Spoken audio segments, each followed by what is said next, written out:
All right, hello everybody out there in webinar land, and welcome to my webinar, Overcoming Obstacles, Exploring the Benefits and Barriers of Exercise.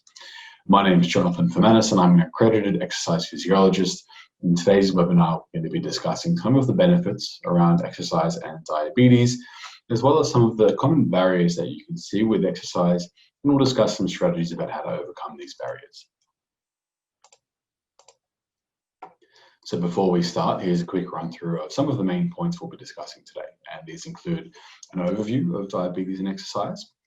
We're discussing some of the common barriers to exercise, how to overcome these barriers and why it's important. We'll have a look at some solutions to barriers in exercise and diabetes specifically. And then we'll also take a look at some smart goal setting techniques. So hopefully by the end of today, with a good understanding of these, you'll be equipped with the knowledge and power to overcome some of the obstacles that may be affecting your physical activity levels in your own life. So before we dive into the ins and outs of barriers and overcoming them, let's briefly touch on what diabetes is, how it can affect you, and where physical activity ties in. Now, physical inactivity is prevalent not only in diabetes, but in all population groups. By looking at the statistics, we can gain a better understanding of how different barriers can impact people and just how prevalent these issues can be throughout Australia. So as of 2018, 1 in 2 Australians did not meet Australian National Physical Activity Guidelines. That is, half of adult Australians weren't sufficiently active. In 2015, physical inactivity contributed to 2.5% of total disease burden, including diabetes, cancer, heart disease, and dementia. You can also see the prevalence of physical inactivity in our older population as well. Almost 70% of men and 75% of women over the age of 65 were insufficiently active relative to Australian guidelines. And if we look at diabetes specifically, you can see that almost 60% of cases regarding type 2 diabetes were considered preventable or could be delayed with changes to lifestyle, which does include physical activity. Now, these are some pretty interesting statistics when it comes to the prevalence of physical activity in Australia. And it's quite likely that if you were to ask most of the individuals that were surveyed why they weren't completing their exercise, they could be categorized into many, if not all of the barriers that we'll be discussing today. Now, education is the forefront of any changes in lifestyle, and that includes increasing physical activity. So to understand how to overcome barriers preventing exercise, it's important to understand why exercise is so important in diabetes. Now, let's quickly run over this. Insulin is a hormone that's released by the pancreas, stimulated by the presence of glucose within the body. Insulin results in the transport of glucose from the bloodstream to the liver, muscles, or brain. Glucose itself comes from food in the form of carbohydrates, such as bread, potato, or foods containing sugars.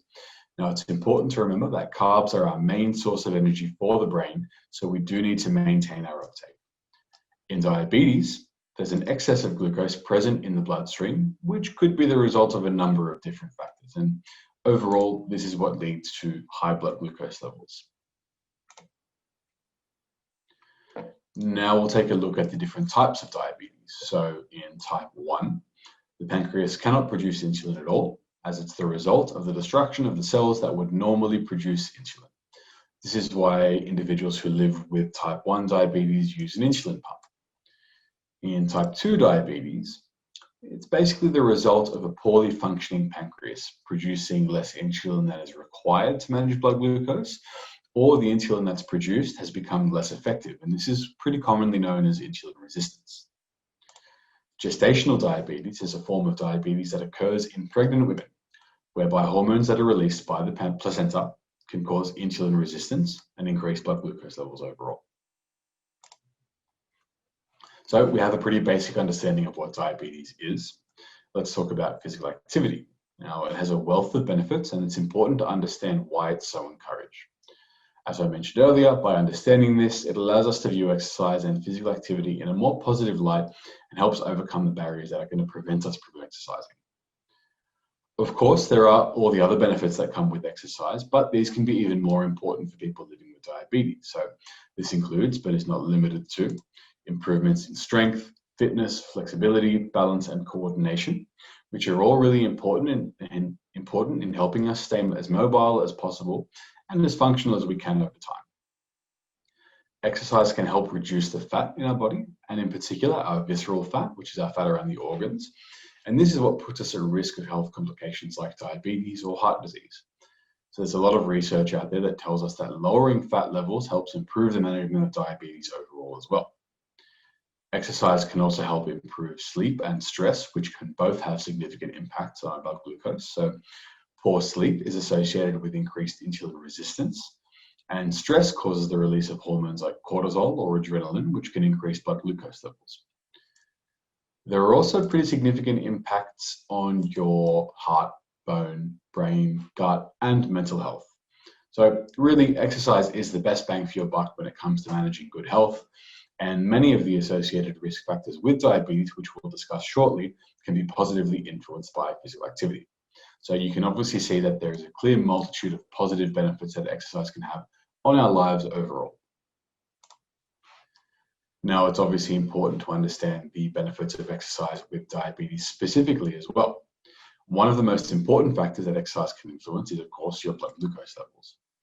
It can lower these by activating a hormone called GLUT4, which you can see in the image on the screen. GLUT4 is a hormone that can transport glucose to our working muscles without the need for insulin. It attaches to the muscle cells and helps glucose enter the cell without insulin being present. This means that even though we may be experiencing some form of insulin resistance, or in the case of type 1 diabetes, not producing any insulin at all, exercise can help replicate its effects and help lower your blood glucose levels by soaking up the energy floating in your blood because of that release of GLUT4. In the short and long term, this can result in an increase in insulin sensitivity, which means it's basically making your insulin more effective. Exercise can also help increase the amount of muscle mass that we have, and since glucose can store itself within our muscle, this means we have less glucose floating in the blood and more storage space. And of course, as I've just discussed, exercise can help increase our glucose uptake into the muscle, which results in a reduction in our HbA1c readings and overall reducing our risk of complications, which is our main goal. So let's take a look at some of the risk factors associated with diabetes. They can be broken into modifiable and non-modifiable risk factors.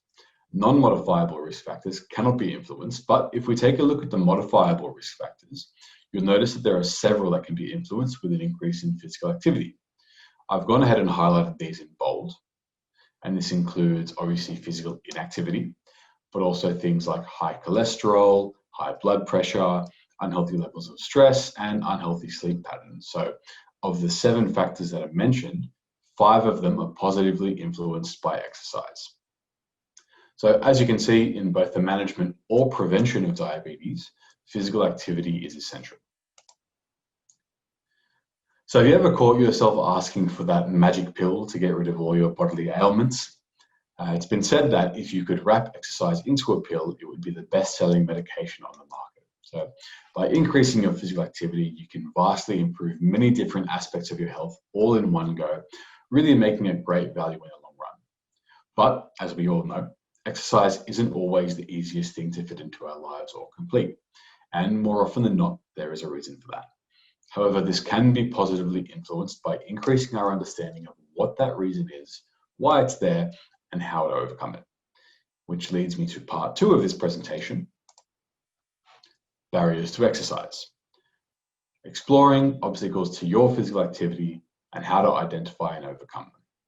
In this section, we'll be running through what barriers are, some of the common types, how to identify these, and strategies to help you overcome them.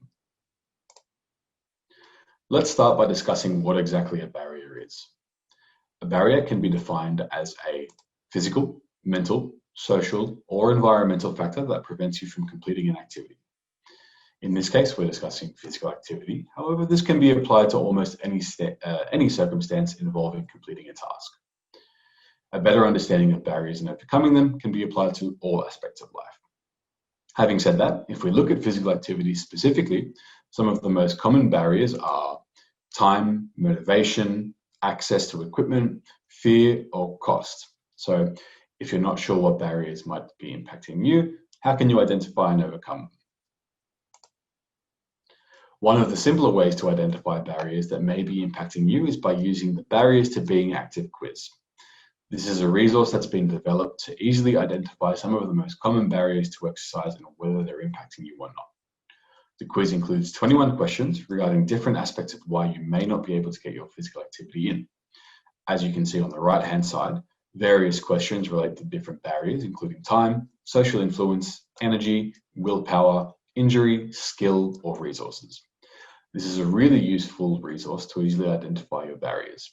So you can simply Google search the barriers to being active quiz or copy the URL included on the screen. So how else can we identify barriers? A great way to look at what might be impacting you is by breaking up your barriers into personal and environmental groups. A personal barrier is something that's impacted by you directly and has no external influence. For example, a lack of motivation to exercise or not having the necessary knowledge to complete exercise safely. Overcoming these obstacles may involve reaching out to professional help or completing research to increase your self-efficacy. On the other hand, an environmental barrier is something that isn't impacted by you directly, but rather your surroundings. So, for example, the lack of access to a gym nearby or a lack of walking paths or general facilities may lead to completing exercises at home or planning ahead to access appropriate facilities. Knowing what barriers are personal or environmental factors can help establish why these barriers occur and how to change them. Soon, we're going to have a look at some of the more common examples of barriers to physical activity and brainstorm some solutions to these barriers. Before we do that though, I'd like you to take a second to reflect on some of the examples that have been discussed so far and have a think about some of the barriers that might be impacting you. If you can think of some barriers, write them down on a piece of paper in front of you. Hopefully, as we continue this presentation, you'll be able to objectively reflect on what you might do to overcome that barrier and write down some solutions of your own. You might even find some examples, you might even find some of the examples we run through could provide some great solutions as well. So hopefully now you've identified a barrier or multiple barriers that might be impacting you. Try drawing a table with two headings, barrier on one side and solution on the other. It might look a little bit like this.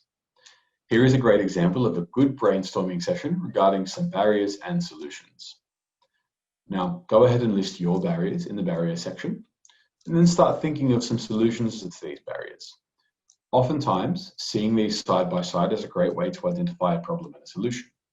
For example, you may not see the point in exercise, though it's clear that exercise is beneficial for a multitude of different reasons that we've discussed throughout this webinar. Your solution could be to conduct research or speak to a health professional about the benefits of exercise for health, diabetes, or any personal reason that may increase your motivation. You may also find that a solution to one barrier might also be a solution for another barrier as well. For example, the aforementioned point can increase your knowledge and motivation simultaneously. Another example might be that it's raining outside, which has influenced your motivation to exercise, or maybe the gym's a bit too far away or simply too expensive to attend. The solution to these could be as simple as completing home exercises. That's 3 barriers covered by one solution. Take a second now to read through some of the barriers listed on this table and think about whether this might be impacting you personally. Now read through some of the solutions and see if any of these might help in overcoming that barrier. It may even help trigger even further ideas on how you might move forward. Feel free to pause the webinar at this point if you'd like to take a little bit more of a closer look at some of the barriers and solutions on the screen. Brainstorming your barriers can be an effective way to discover the solution. Let's take a look at a few specific examples a little bit more closely now. One of the most commonly seen barriers to physical activity is a lack of time. It would come as no surprise to know that at some point you've wanted to complete physical activity during the day, but not found enough time to get it in. Although this is a very common barrier, it can be overcome with some critical thinking. Some examples of solutions to this barrier could include planning your day with a diary or calendar or something similar, and making time for exercise where you may find gaps. You could also increase incidental activity, which is increased physical activity without structured exercise, such as walking to the shops or gardening or general housework that involves some form of physical activity. If the exercise you may be already completing is too long, maybe looking at breaking it up into smaller intervals would work, or just simply getting in as much as you can. Exercise can be quite intimidating. It's not uncommon for people to be afraid of exercise in fear of injury, or for people living with diabetes, fear of hypoglycemic events. Overcoming these fears can be challenging, but there are solutions. Having a chat with an exercise professional, such as an accredited exercise physiologist, is a great way to ensure you're being supervised by a qualified professional who can provide you with the appropriate information and tools to exercise safely. You could also consult with many other members of your healthcare team to gather as much information as possible. It's hard to remember that you're not alone in your journey, so using the support that you have available to you can definitely help in overcoming your fears. You could even simply perform light movements that you're more comfortable with. Remember, any activity is better than none, and you come first. So a lighter intensity exercise is completely fine. A lack of motivation or energy to exercise is also common as well. One of the most effective ways to overcome this is by incentivizing your exercise. Perhaps rewarding yourself with a small treat, or time your exercise before your favorite TV show so that you have something to look forward to. Perhaps exercising with a friend, which is a great way to increase motivation through accountability. Having someone relying on you and having someone you can rely on to complete exercise can help increase motivation for both of you. Now, exercise doesn't need to be strict either. Don't feel obliged to complete something you don't enjoy. Find something that you do enjoy. Don't like going to the gym? Exercise at home or go for a walk through the local park instead.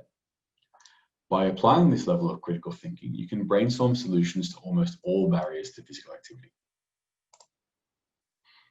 So we've run through a few examples, and hopefully you've given a bit of thought to the level of critical thinking that can be applied when observing barriers that may impact you, as well as how to develop a solution. Some final thoughts before we move into the final section of this presentation. Barriers can have multiple solutions, and one solution may impact multiple barriers. Assess your current situation to determine what works best for you and what solution you might apply to overcome your barriers. It's important to remember that physical activity doesn't need to be a chore. Make it enjoyable, and you're more likely to maintain consistency and overcome your barriers for good. So now we've had an in-depth look at how to assess your barriers and come up with some solutions to overcome them. Another strategy that I'd like to discuss with you today is goal setting. Setting a goal is one of the most effective ways to manage your motivation, overcome obstacles, and keep you on track to managing your health. This leads me to the final part of this presentation, which is part 3, how to set a SMART goal to ensure that you're completing your physical activity and overcoming obstacles. Goal setting is well researched and is known as an effective form of motivation when completing any activity. Did you know that you're 42% more likely to achieve your goal if you write it down? Such a simple step can increase your likelihood for success dramatically. For a pretty small task, that's quite a big reward. You may have heard of some goal setting strategies before. One of the most common and most effective ways to set a goal is by making it SMART. That is specific, measurable, attainable, relevant, and time-framed. Let's run through each step one by one. A goal needs to be specific. Ambiguous goals don't give you enough direction to chase a specific endpoint, and without this, we may end up running around in circles. Identify exactly what your targets are so that you can develop a plan to achieve it. Why are you achieving this goal? Who is involved? Where will it occur? What will you need? How will it be done? And so on are just some of the questions that you might ask yourself. An ambiguous goal would look something like this. I want to be more active through the week. While there is a great goal in mind, nothing has been said regarding what exactly this goal entails. So making this a bit more specific would look something like this. Here we can see a much more fleshed out target in mind. The second example discusses the type of exercise, where it will occur, who it's with, how long it will occur for, and how many times a week it will occur. This lays out a specific outline of what you'll be working towards and keeps you focused and engaged, and helps you in achieving your target. In order to assess whether you're on track with your goals, it needs to be measurable. Without being able to assess this, you'll never know whether you're on the right track or not. An example of a goal that can't be measured would be the following. I want to increase my cycling throughout the week. Although there is an exercise mentioned, There's nothing relating to how long, how far, how much, or how often. As a result, this goal can't be measured and progress can't be tracked. Whereas if the goal was adjusted to make it measurable, it would look more like this. I want to increase the amount of time I spend cycling from 10 minutes twice a week to 30 minutes for 5 days of the week. Here you can see the individual wishes to increase their cycling by a specified amount of time. This way, the goal is trackable, as the client can tally off how many times they went cycling throughout the week and how long they were cycling for, making sure it's increasing towards their goal and helping them stay accountable. While it's great to set a target for yourself, it can be very demoralizing to not be able to reach it. That's why it's incredibly important to make sure any goals you set for yourself are attainable. Make sure you're taking into consideration your current physical capabilities and circumstances, and set a target that's challenging, but not too challenging. Here are some examples. The first example we see, an individual who is currently walking once a week and wishes to increase this to 10 times a week within just 1 week. Considering their current circumstances and what they're achieving at the moment, it's not likely that this is an attainable goal, and the individual could potentially come out with less motivation than previously. The next example is the same individual, however, they've decided to slow the process down and go from walking once a week to 5 times a week within 5 weeks. This is a much more realistic pace given the circumstances and allows the individual time to assess what may work or not work on the way to achieving their goal. In order to keep you on track to your goals and help you overcome your barriers, you need to make sure that goals you set are relevant to you as an individual and that they matter. If it's not a target you truly wish to achieve or that won't have an impact on you, then why would you set out to complete it in the first place? Let's take another look at some examples. Whilst we all enjoy a good TV series, setting a goal to complete one is not relevant when looking at completing physical activity. On the other hand, some of the individuals watching this presentation may have a more personal goal in mind, such as managing their blood sugar levels and reducing the HbA1c. Ensuring that the target you set is relevant to you as an individual and your current health status is vital to ensuring you continue to work towards your physical activity target. The last step in setting a SMART goal is ensuring it has a clear time frame. By setting an end date to your goals, you allocate time to work on it and complete it before said deadline. Without setting an appropriate time frame, you may never actually end up working on your goals. Just be careful not to set a target that's too short or too long. Analyze your goal and try to set an appropriate time. If you find out that it wasn't enough time or potentially too much time, then you'll have learned that and can apply it to the next goal you set for yourself. Again, we'll take a look at some examples. The first goal is specific in its target, measurable in the amount of times the individual went to the gym, attainable and relevant in the aspect of physical health. Overall, it displays the general traits of a SMART goal. However, there is no time frame, and as such, the individual may never actually end up working on or achieving this without that accountability. By adding a time frame of 4 weeks, the individual now has a specific time to achieve that goal, where they can reassess whether they were successful or not and what they could improve on next time. So we're coming to the end of this presentation now, and hopefully you'll be leaving here with a much better understanding of how to identify and overcome barriers that may be impacting you.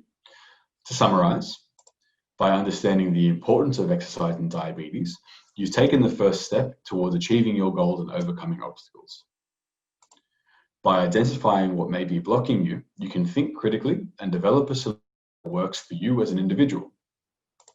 And finally, by setting a SMART goal, you can increase your motivation, adherence, and overall skill when it comes to overcoming any barriers to your physical activity. So before we wrap up, a few different slides here now, just showing some information on some of the different programs that we run. Firstly, we've got Ready, Set, Go, Let's Move, which is a 3-hour education session where you can learn about the positive effects of physical activity on blood glucose levels, problem solve as a group to break down your barriers to being more active, create your own physical activity plan that you can follow at home. You also receive an at-home resistance training booklet, and overall, you'll leave ready to reach your own physical activity goals, no matter what stage of physical activity that you're currently at. It comes at no cost for people registered with the National Diabetes Services Scheme, or NDSS, and is suitable for people living with both type 1 and type 2 diabetes. It must be said that this is a theoretical workshop and there is no actual performance or demonstration of exercise. If you feel that you're ready to start an exercise program, then check out the Beat It program. This is an 8-week physical activity and lifestyle program involving one-on-one consultations with an accredited exercise physiologist, as well as weekly exercise and education sessions and home exercise resources. Again, it's available at no cost to NDSS registrants and is being delivered both face-to-face and online. Call the helpline on 1-800-637-700 or check out the website on screen for more information. Of course, there is the NDSS services and support as well. So the NDSS offers you many services to help support you to manage your diabetes. There are local programs and the NDSS helpline. You or your family are welcome to call and discuss NDSS products or speak to a health professional for advice and support. If you need more written information on many diabetes-related topics, visit the NDSS website to download fact sheets or booklets on topics such as driving with diabetes, physical activity, managing stress, and so on. Your local pharmacy will provide all your NDSS products, and if you're an NDSS member, they come at a subsidized rate. When you visit the pharmacy, make sure you keep your contact details up to date, including your address, mobile phone, and email, so you can receive product information or invites to programs in your area. If you know someone who lives with diabetes that isn't registered, encourage them to talk to their doctor or diabetes educator about becoming registered with the NDSS. For further support and information, you can reach us on our helpline on 1-800-637-700, where you can speak with a health professional for diabetes prevention and management advice. You can find more info and fact sheets at our website ndss.com.au. Finally, you can find an accredited exercise physiologist through Exercise and Sport Science Australia at essa.org.au. Thank you for watching.